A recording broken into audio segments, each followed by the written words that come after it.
नमस्कार, ओम शांति। बहुत बहुत स्वागत और अभिनंदन आप सभी का 6 अप्रैल 1982 की अव्यक्त मुरली की इस गहरी चर्चा में। ओम शांति। तो आज प्यारे शिव बाबा ने राज ऋषि आत्माओं की सभा को देखा। राज ऋषि कितना गहरा शब्द है ये, है ना?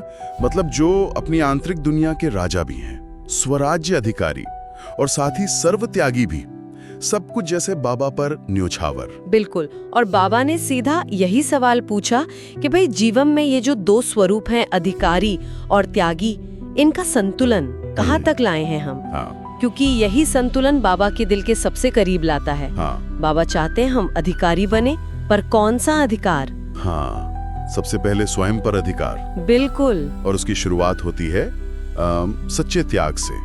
पहला कदम क्या बताया बाबा ने? पहला कदम है देह भान का त्याग।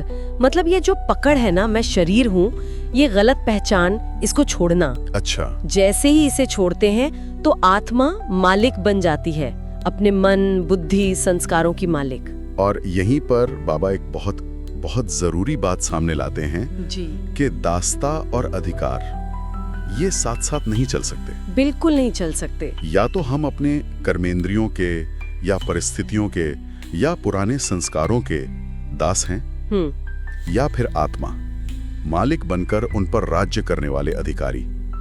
और बाबा का प्यार देखो, वो हमें इसी दास्ता से छुड़ाकर स्वराज्य अधिकारी बनाना चाहते हैं। और ये दास और अधिकारी आत्मा के लक्षण भी बाबा ने कितने स्पष्ट बताए हैं। हाँ बिल्कुल। जैसे दास आत्मा की निशानी उदासी, छोटी छोटी बातों में अपसेट हो जाना, कंफ्यूज हो जाना। हाँ, परिस्थितियों से जल्दी घबरा जाना, ऐसा लगता है जैसे हमेशा समस्याओं के बीच में ही फंसे हुए हैं।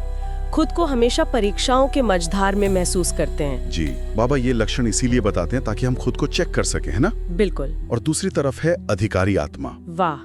वो सदा हर्षित, जैसे अपने स्वराज्य के सिंहासन पर एकदम सेट परिस्थितियों में भी आराम महसूस करते हैं, कंफर्टेबल। हाँ, और वो विघ्न विनाशक स्थिति की शान में रहते हैं। जैसे कोई बहुत कुशल मांझी हो जो लहरों से डरता नहीं, बल्कि उनसे खेलते हुए नैया पार लगा लेता है। हाँ, और ये सिर्फ कहने की बात नहीं बाबा, इसे एक अनुभव करने योग्य स्थिति बताते हैं। जी हाँ।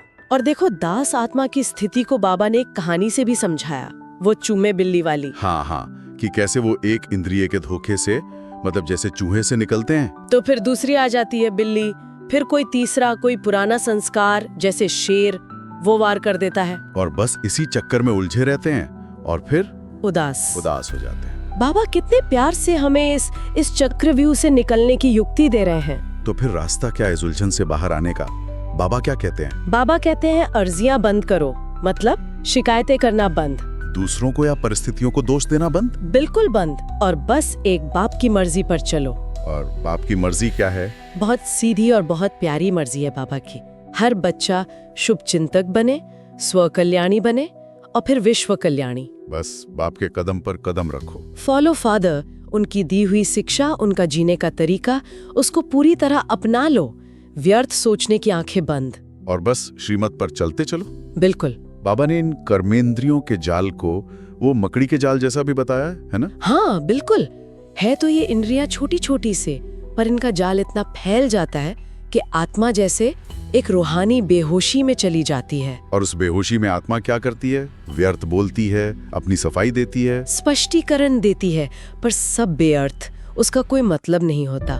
बाबा हमें इसी बेहोशी से जगाना चाहते हैं। हाँ। उनका कहना है कि इस जाल की एक एक तार काटने में इसमें टाइम वेस्ट मत करो। तो फिर करें क्या? जाल तो बहुत बड़ा है। बाबा एक बहुत शक्तिशाली तरीका बताते हैं। विस्तार को बिंदी लगाओ। बिंदी लगाओ? स्वयं बिंदी बन जाओ और बाप बिंदी।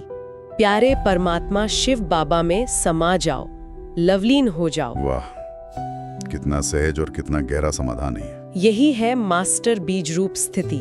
देखो, जैसे वृक्ष के अंत में सार रूप में क्या रह जाता है? बीज। हाँ, बीज, जिसमें पूरे वृक्ष का ज्ञान समाया होता है। हाँ, तो वैसे ही इस पुरानी दुनिया के परिवर्तन के समय हमें मास्टर बीज रूप बनना है। बीज मतलब बिंदु।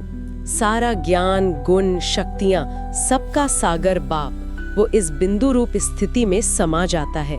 यही बाप समान स्थिति है। बाप ज्ञान के सिंधु होते हुए भी बिंदु है। हाँ, और इस स्थिति में टिकना ही बाबा को सबसे सबसे प्रिय है। बाबा ने निमित्त सेवाधारियों को भी खास याद दिलाई है कि मैंपन छोड़ो, बाबा बाबा करो। जी, कर्तापन का भाव छोड़कर जब हम खुद को निमित्त समझते हैं ना, तो नम्रता और संतुष्टता अपने आप आती है और सेवा भी बढ़ती है। फिर सेवा कई गुना बढ़ जाती है, क्योंकि बोझ हल्का हो जाता है और बाबा की मदद का अनुभव होता है। और सभी बच्चों के लिए संदेश था, दूसरों की विशेषताएं देखो, कमजोरियां नहीं। होली हंस बनो। हाँ, होली हंस बनकर गुण रूपी मोती चुगो इस संगम युग के अनमोल समय को, और खुद के महत्व को पहचानो। हम कितने महान बाप के बच्चे हैं, महान आत्माएं हैं। बिल्कुल, बाबा से मिले ज्ञान, खुशी और शक्तियों के खजानों से बस खेलते रहो, उन्हें बांटते रहो। तो आज के इस चर्चा का सार निचोड़ यही निकलता है कि दास्ता की उदासी को छोड़ें और स्वराज्य अधिकारी की खुशी को चुनें। बाप की मर्जी पर चलना ही सबसे अच्छा है।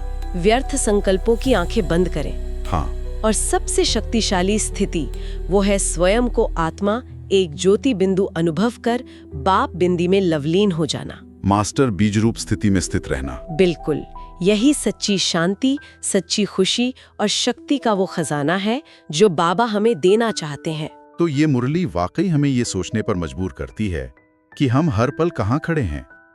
क्या हम दास्ता के उस महीन जाल में उलझ रहे हैं, अपनी खुशी, अपनी शक्ति गवा रहे हैं, या फिर अधिकारी बन बाप में लवलीन स्थिति का, उस सच्ची आंतरिक खुशी और स्थिरता का अनुभव कर रहे हैं। चुनाव हर पल हमारा है। चुनाव हमारा है। ओम शांति। ओम शांति।